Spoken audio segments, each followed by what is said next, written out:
Hi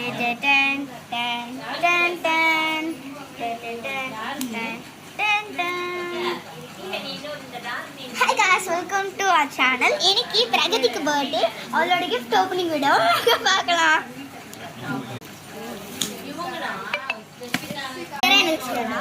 எனக்கு ஹேனா box தராரா? ஏயா சேஷா. என்ன இன்னொன்னு சொல்லலாம். அப்புறமா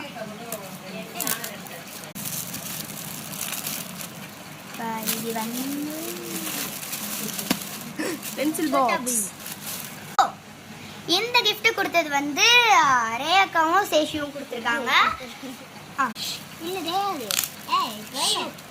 இந்த கிஃப்ட்டுமே வந்து சேஷியும் ரேயாக்காவும் கொடுத்ததுதான். இந்த gift கொடுத்தது வந்து அவங்க பாட்டி, எங்க எல்லாரோட பாட்டி. இது ரெண்டும் நான் கொடுத்தது.